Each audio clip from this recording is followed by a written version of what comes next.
हजरत मौलाना कफील अंबर साहब, और जलसों से आज इनका मिजाज ज्यादा अच्छा लग रहा है,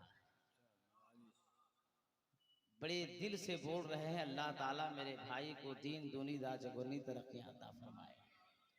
शायर हिंदुस्तान पीर शरीफ खानकाह के दरबारी शायर हजरत हाजी लियाकत हुसैन साहब किबला मेहंदी ने भी आज ऐसा पढ़ा कि लगा कि कोई हिंदुस्तान का बहुत बड़ा शायर पढ़ रहा है, लगा कि नहीं लगा। और हम लोग अभी तीनों जो हैं ये नेशनल वाले हैं, अब हमारे बाद जो आएंगे दोनों वो इंटरनेशनल वाले हैं, है ना भाई? नहीं जुड़वा नहीं है। असद इकबाल कलकत्तवी साहब भी इंटरनेशनल है, और क्लासिकल का बेताज बादशाह हबीबुल्लाह फैजी साहब मथुपुरी भी इंटरनेशनल है। जब नेशनल का ये आलम है तो इंटरनेशनल का आलम क्या होगा? चलिए आना जाना बंद कीजिए, ज्यादा वक्त हम आपका बर्बाद नहीं करेंगे। जहां से और जो मिजाज हमारे भाई नकीब हिंदो नेपाल ने दिया है उसी के चादर पे इर्द गिर्द कुछ फूलों को मैं बिछा कर चला जाऊंगा। एक बात बार बार नकीबे हिंदो नेपाल कह रहे हैं कि लोग खड़े हैं, आज जगह की कमी है, जगह है नहीं तो लोग बैठेंगे कहाँ। मगर कफील भाई एक जुमला बार बार आप कह रहे थे और मेरे दिमाग में एक जुमला आ रहा था कि जो माँ के बेटे खड़े होके नबी का जलसा सुन रहे हैं मैं उन्हें सलाम करता हूँ कि अगर माँ हयात से है तो जाके सुबह सलाम करना और जाके कहना कि माँ हर माँ के बेटे नबी का जलसा बैठ के सुना है, तूने ऐसा दूध पिलाया है कि तेरा बेटा नबी के जलसा खड़े होकर सुना है। और अगर माँ दुनिया से चली गई होगी तो कब्रिस्तान जाना और अपनी माँ के कब्र को सलाम करना और कहना माँ हर माँ के बेटे ने नबी का जलसा बैठ के सुना है, जगह नहीं थी तो मैं घर नहीं आया, खड़े खड़े नबी का जलसा सुनकर आया। वक्त बहुत कम है और आज मैं बड़ा खुश हूँ, और खुश इसलिए हूँ कि मुझे तकरीर आज पहली बार करा दिया। हालांकि ये दिमाग लड़ा रहे थे, मैंने मना किया।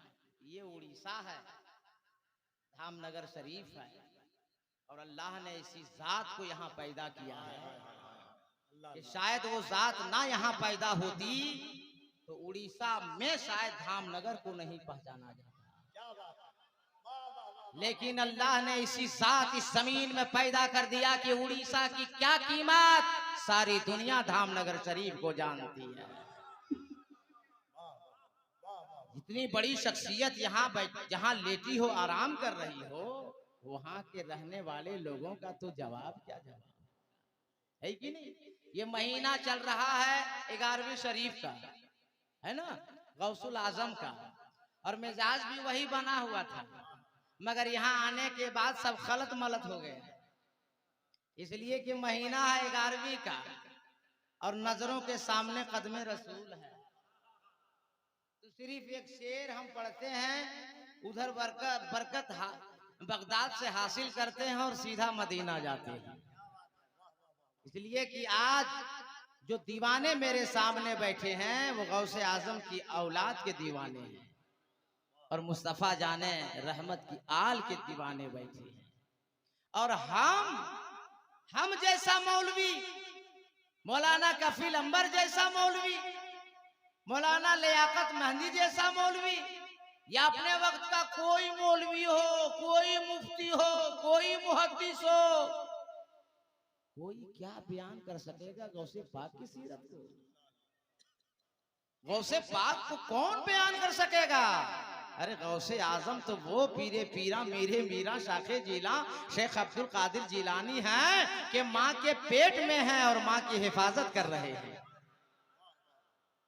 जो पैदाइशी वली है, पूरा बगदाद परेशान है कि रमजान का चांद हुआ कि नहीं हुआ, रमजान का चांद हुआ या नहीं हुआ, रोजा रखा जाए ना रखा जाए। गौसे पाक के वालिद गरामी फरमाते हैं कि मेरा बेटा आज दूध नहीं पिया है, पता चल गया कि चांद हो गया है, रोजा रखा जाए।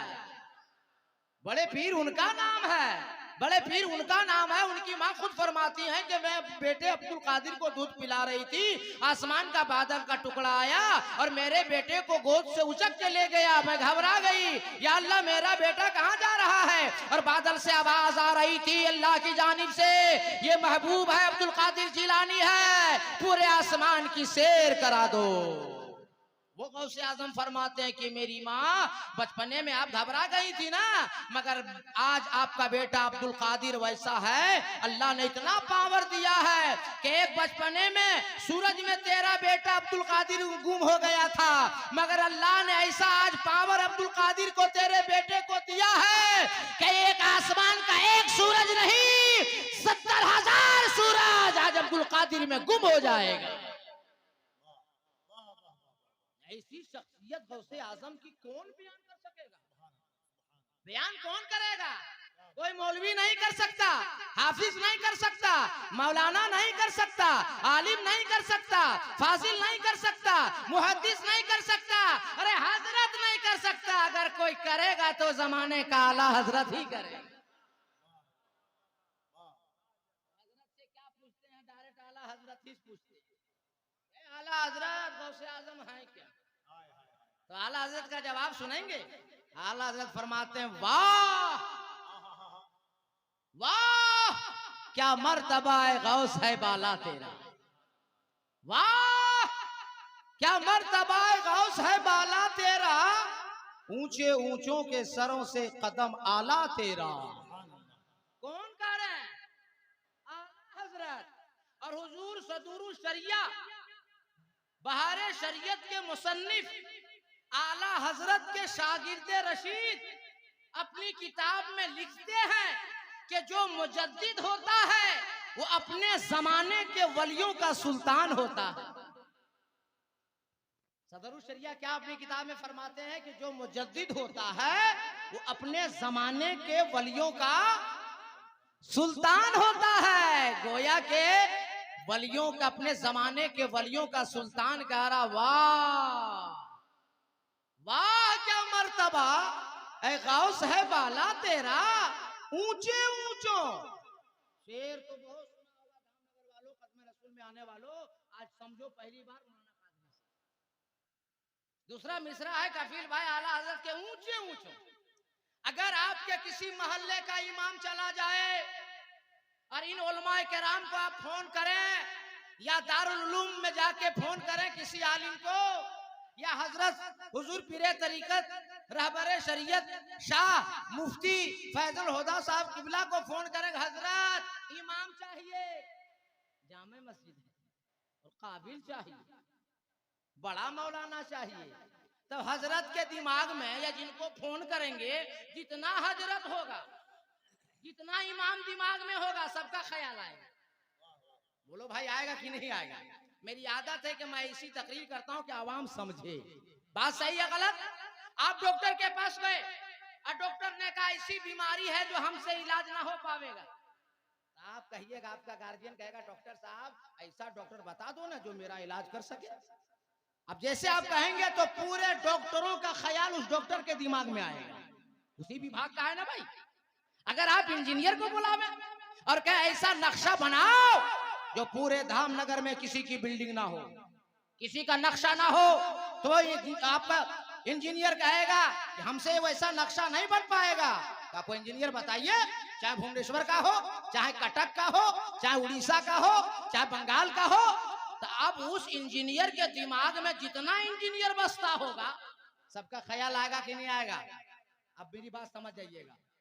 आला हजरत ने जैसे ही कहा वाह क्या मर्तबा गौस है बाला तेरा, और दूसरे मिसरे में कलम उठा के आला हजरत जैसे लिखे होंगे ऊंचे ऊंचों के, ऊंचे ऊंचों के, तो आला हजरत के दिमाग में डॉक्टर नहीं होगा, इमाम का ख्याल नहीं आया होगा, इंजीनियर का ख्याल नहीं आया होगा, गौसे आजम की बात है तो उसी विभाग का ख्याल आया होगा। आला हजरत को अगर ख्याल आया होगा तो सैयदे सलार मसूद गाजी का ख्याल आया होगा। आला हजरत को ख्याल आया होगा तो अजमेर के ख्वाजा का ख्याल आया होगा, महबूबे इलाही का ख्याल आया होगा, ख्वाजा कुतुबुद्दीन का ख्याल आया होगा। विलायत के जितने विभाग होंगे सबका ख्याल आया होगा और सबका ख्याल आने के बाद मुजद्दिद आजम आशिक़े रसूल का कलम चला। वाह क्या मर्तबा ऐ गौस है बाला तेरा, ऊंचे ऊंचों के सरों से कदम आला तेरा। जब आला हजरत का ये मिसरा सामने आया तो सब लोग जाके इंतजा के हजरत कुछ तो बताइए गौस पाक की अजमत कैसी है, शौकत क्या है, मर्तबा क्या है। तब आला हजरत ऐसी जात बेबस हो रही है और आला हजरत फरमा रहे हैं सर भला क्या कोई जाने की है कैसा तेरा। सर भला क्या कोई जाने है कैसा तेरा, औलिया मलते हैं आंखें वो है तलवा तेरा। सर कोई क्या बता सकता है कि गौसे आजम का कैसा है। कौन गा रहा है? मुजद्दिद जो अपने जमाने के तमाम वलियों का सुल्तान बोल रहा है।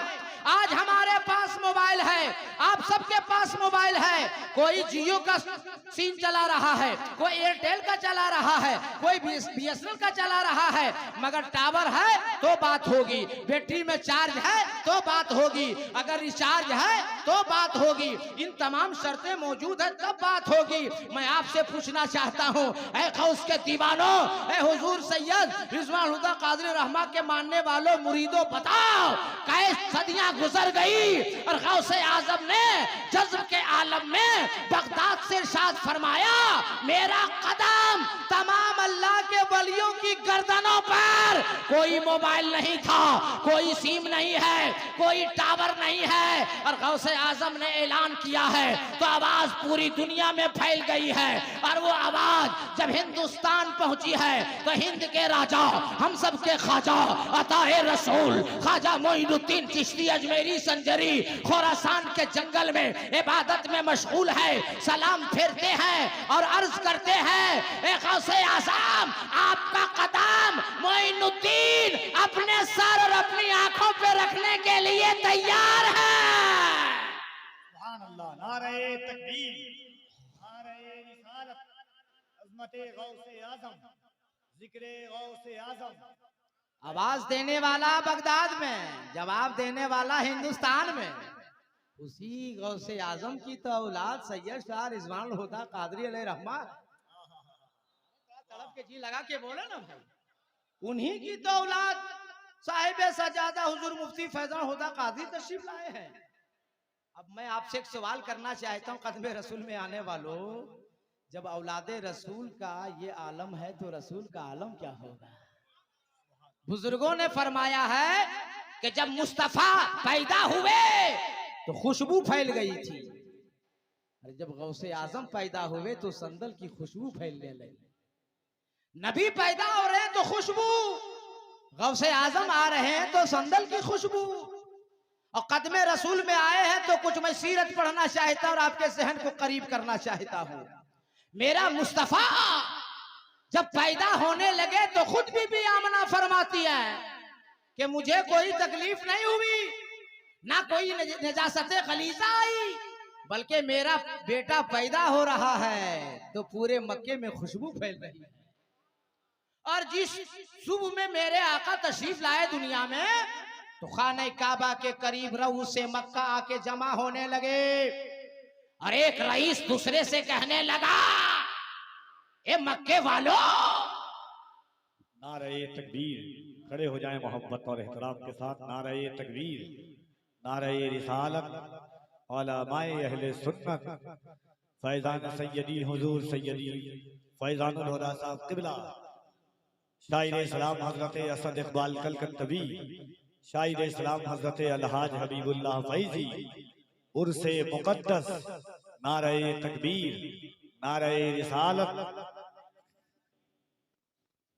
तशरीफ रखें। अब इंटरनेशनल को संभालना है,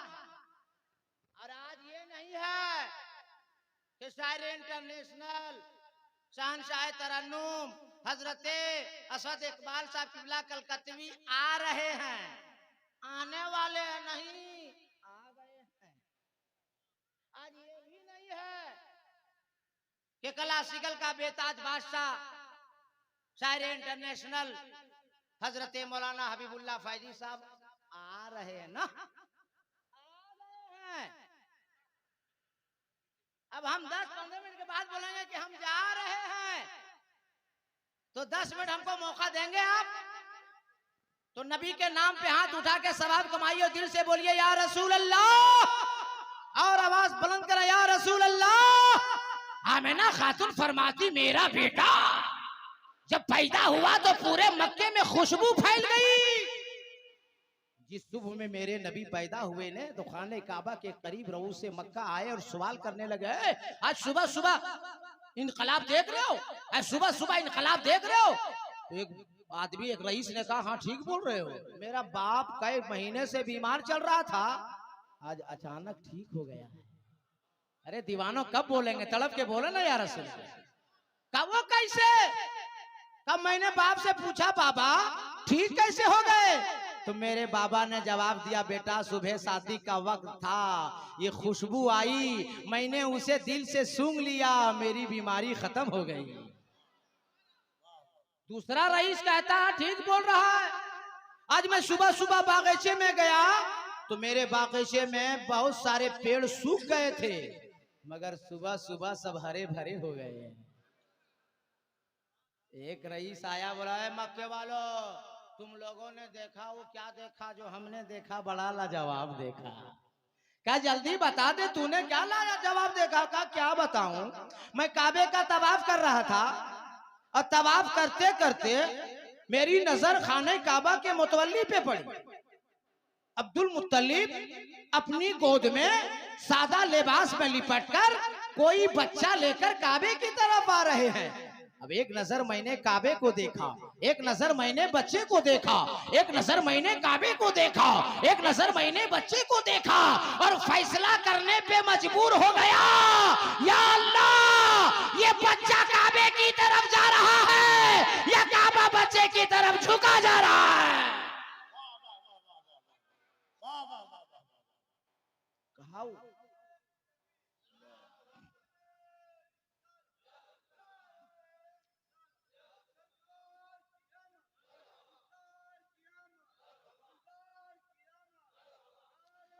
कहा चलो चलकर देखते हैं खाने काबा के मुतवल्ली के घर वो बच्चा कैसा है। तमाम रऊसे मक्का जब चलने लगे तो रास्ते में खाने काबा के मुतवल्ली नबी के दादा हजरत अब्दुल मुत्तलिब से मुलाकात हो गई। ए खाने काबा के मुतवल्ली, आपके घर कोई बच्चा पैदा हुआ? कम ना पूछो कैसा बच्चा आया है, मेरे घर तो ऐसा बच्चा आया है जिस बच्चे के लिए काबा झुक झुक के सलामी पेश कर रहा था। मेरे घर तो ऐसा बच्चा आया है कि खाने काबा के बाद मकाम इब्राहिम भी झूमने लगा। और मैं बताऊं, जब मैं ये कैफियत देखा तो दौड़कर घर आया और आवाज लगा, ये बेटी आमिना, ए बेटी आमिना, ए बेटी आमिना। आमिना जवाब देती है, दादा जान क्या हो गया? बेटी आमिना दरवाजा जल्दी खोलो। मेरी बहू आमिना ने दरवाजा खोला। मैंने कहा, ए बेटी आमिना, काबा भी वजद में आ गया है, मकाम इब्राहिम भी वजद में आ गया है। तो मेरी बेटी आमिना ने जवाब दिया, दादा जान आज के बाद ना काबा वजद में आएगा, आज के बाद ना मकाम इब्राहिम वजद में आएगा। जिसके लिए काबा वजद में आया है वो आपका लाडला पोता, मेरा प्यारा बेटा आपके घर पैदा हो गया है। मक्के वालों, इतना जब मैं सुना ना तो मैंने अपनी बहू आमिना से कहा, है बेटी आमिना, मैं वो लखते जिगर नूरे नजर उस प्यारे पोते का दीदार करना चाहता हूँ। ये बेटी आमिना देखना चाहता हूँ।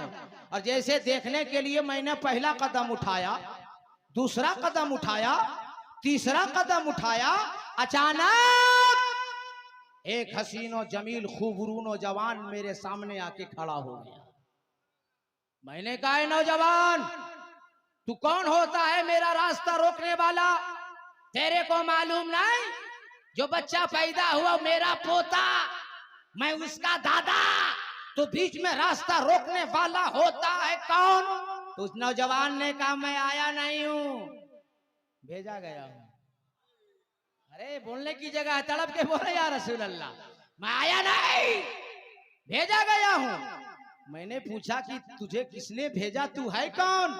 तो उसने जवाब दिया कि माना कि आप खाने काबा के मुतवल्ली हैं, माना क्या आमना का बेटा आमना के घर पैदा हुआ है, मगर जो बच्चा पैदा हुआ उसका दादा बाद में है, जो बच्चा पैदा हुआ उसकी माँ आमिना बाद में है, वो बच्चा सबसे पहले अल्लाह का हो जाएंगे, एक आसमान से लेके सातों आसमान तक, तब दुनिया वाला दीदार करेगा। अब नबी के दादा रुक गए और बहू आमना से कहा, ए बेटी आमना, मैं चाहता हूं कि अपने पोते का नाम रखूं। रोने लगी। नबी के दादा फरमाते, बेटी आमना मत रो, रोने वालों को हंसाने वाला मुस्तफा आ गया है। ए बेटी आमना, अगर मेरा नाम रखना पसंद नहीं तो एक नाम तू रख ले, एक नाम मैं रख लेता हूं। रोते रोते नबी की माँ बीबी आमिना खातून फरमाती है, दादा जान आप क्या नाम रखेंगे?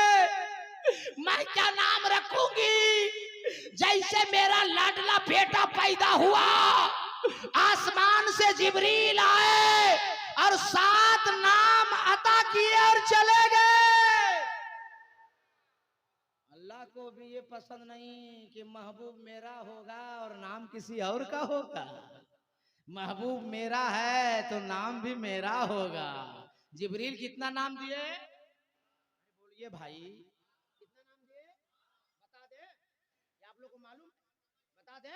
अब उलमाए किराम की दुआ लेकर हम बताने जा रहे हैं, अगर बात दिल पे उतर जाए तो इस्तेकबाल कीजिएगा।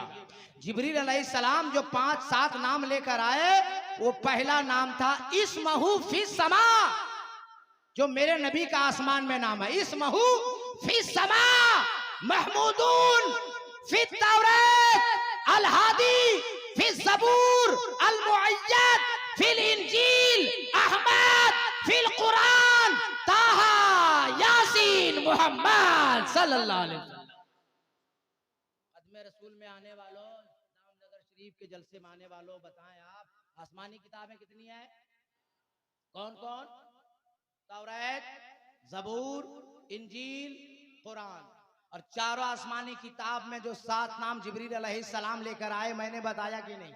अरे बोलो ना भाई, बताया कि नहीं? और आते आते हजरत कारी आशिक रिजवानी साहब ने कहा कि हजरत बहुत लोग बोल रहे हैं कि वो वाला भी थोड़ा सा कर दीजिएगा। कौन वाला? उधर वाला। तो अब हम उसको सजाने जा रहे हैं और इन उलमाए किराम की दुआ लेकर एक जुमला बोलने जा रहे हैं कि मेरा मुस्तफा किसी के तारीफ के मोहताज नहीं है। पूरा कुरान मुस्तफा की तारीफ है। एहसान है उस रब का जो मालिक है हम सबका। अल्लाह ने बंदों से नबी की तारीफ करवा दिया, ईमान ना ला सका, मुस्तफा की तारीफ कर गया। आपकी सेवा आपकी अदालत में वाल्मीकि रामायण से मंत्र उठाकर आपकी अदालत में रखता हूं, फैसला आपसे लेता हूं।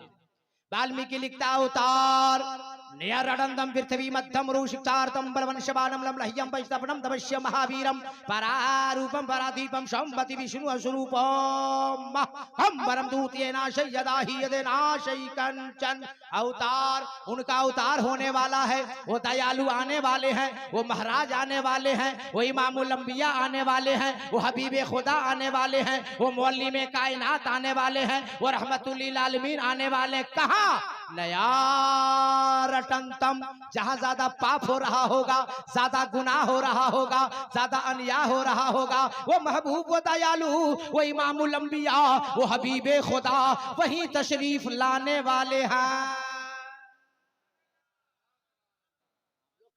इंतजार में बैठे हैं, आप लोग कब बोलने वाले हैं? तड़प कर बोल दीजिए, अरे लहक के बोल दीजिए, उलमाए किराम बैठे हैं। मगर बाअदब मौलवी का नाम है मौलाना कादरी। अच्छा है ये दोनों हमारे बड़े भाई हैं। ये सही है। हाँ।